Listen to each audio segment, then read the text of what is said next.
walks of life, dealing with all different kinds of things, but the thing that we can speak is all the acronyms, the IEPs and the 504s and all the lingos that we live on and in every day.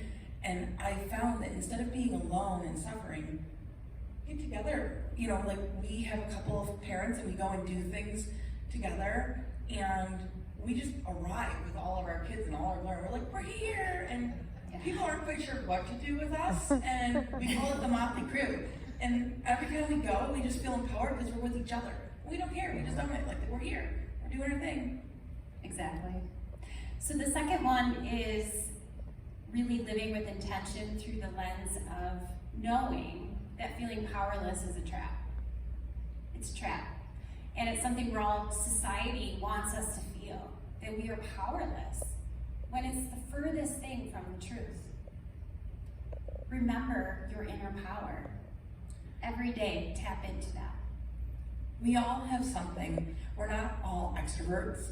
You know, some of us like to be quiet and create. Some of us, like myself, I like to advocate, I like to volunteer. That fills my cup.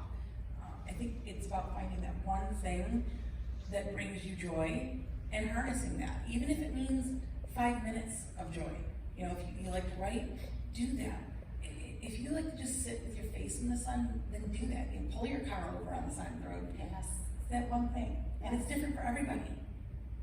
It's just the reality that none of us will always be able to find the extra time, the money, the support that we need, but the one power you have is to seek and find just a little bit of hope in what you're doing, or a little bit of happiness. I know that's a big word. Contentment. You can seek that, and you have to really work with intention some days to find it. And boundaries. You know, I think that we all carry so much, and I feel like as moms especially, we always lay down what we're doing for ourselves and almost are like sacrificial lambs to take care of what everyone else needs. And that's an important thing. You owe it to yourselves to take care of yourself, whatever that is, whatever that cathartic action is. You have to take care of you, because you can't just get lost in parenting. Because one day you wake up and go, who am I? You know, what am I doing? Practicing acceptance. That's a big one. So when faced with the unfairness of a loved one's illness, you can kind of catch yourself saying why. And that's completely, no one would ever put you at fault for saying why. You're allowed to say that.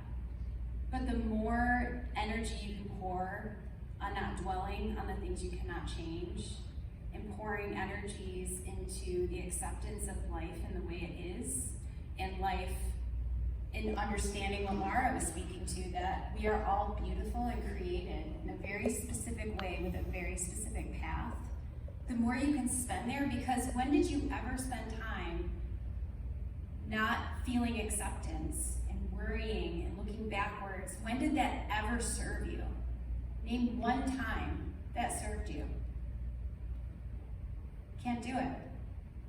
So understanding that that's a true waste of time and energy and moving forward, right?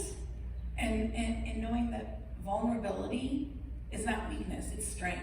That's why we're all here together, because we are vulnerable enough to say, I need some help. Yeah, I mean, I think there's a time putting it out there. Like I very seldom have a filter. I have to learn that art of that sometimes, but I just put it all out there. But I find by sharing it all, I always have somebody approach me after, you know, a speaking event or volunteering and saying, I'm so glad you said that, because sometimes I felt like I'm the only one dealing with that. And I'm like, no, you're not alone. We're all out there. She said a lot of us hold our cards close. I don't. I'm laying them on the table, and they're on the floor, and they're out the door. But I think that's important, that shared experience, that sense of community, that empowers you, because you know you're not alone. That's right. So just a few more, we'll ramble through quick. Looking for the silver lining. Rory on our staff, she was supposed to be here today. She actually just lost her mother, so please keep her in your prayers. She's the woman who makes all of our respite weekends possible, and was our first ever employee at David's Refuge. But she also has a special needs son. And she is probably one of the most joy-filled people I've ever met in my life. But it's because she's incessantly looking for the silver lining. And thinking about the ways that Hugo and his journey have connected her with people she would have never met if she didn't have Hugo.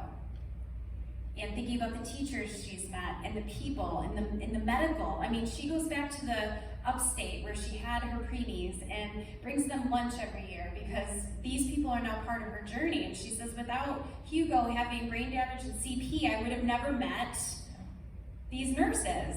And I want them to be part of our life. So it's that silver lining, and we love Rory for that. And she's probably watching online right now. And you know, we love her for that. Focusing on the things you can control. You can't wish for more hours in the day, but rather than stressing over things you can't control, focus on how you choose to react. It's a big one. And then last but not least, I know Nicole does this, celebrate the small victories. Yes. They're not really small. Every single one. It doesn't, you know, I find that by, you know, celebrating with my kids, just any little milestone, and not making mountains out of molehills, but just saying, like last night, I got to go with my son Jack to soccer practice, and sometimes his anxiety kind of overtakes him, and he's learning to deal with that, and he didn't shy away from the soccer ball, and he's realized, like, I love being the goalie, and, you know, he's embraced this, and I'm seeing my child bloom because he's owning his own stuff, and that's really cool. And we celebrated that at the end. You know, we did a fist bump, and we came up with a new nickname, Jackie D, because last night I had to go here, so Jackie D defense. And it's just about finding those things and hitching your wagon to it and letting it go. It's okay to do that. It's okay to do that. And in closing, I again want you to hear very loud and clear, and to those online as well, you are not alone. What you do every day in caring for your amazing families truly, truly matters. And God and this community loves you deeply and wants you to thrive and wants you to feel empowered.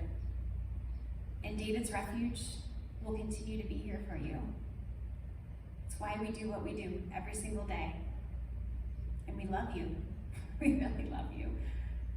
So while you're here today, and you're going to go to your breakout sessions in just a sec, but I want you to try to meet some other moms that are here, exchange phone numbers, connect on our Facebook page. We have over 900 caregivers on our closed Facebook page. You can get resources and share a lot of stories there. It's a really safe place for you. And you can also sign up for David's Refuge if you haven't already. And just even though our respite program, I know that's hard to get into and it's very popular, but we have a lot of other programs available to you right now. We have community programs like this. We have a dinner reimbursement program. We send care packages out. We have mentors. So don't feel like you can't plug in immediately. So we really encourage you to do that as we continue to grow this mission. And I want to say thank you again for being here today. We'll gather back here after the sessions for just a really quick, some items are going to be given away and some fun. So if you're going to go out and get to your sessions, and I want to just thank Nicole for being up here with me today. Thank you. Thank you. All right. Enjoy your session.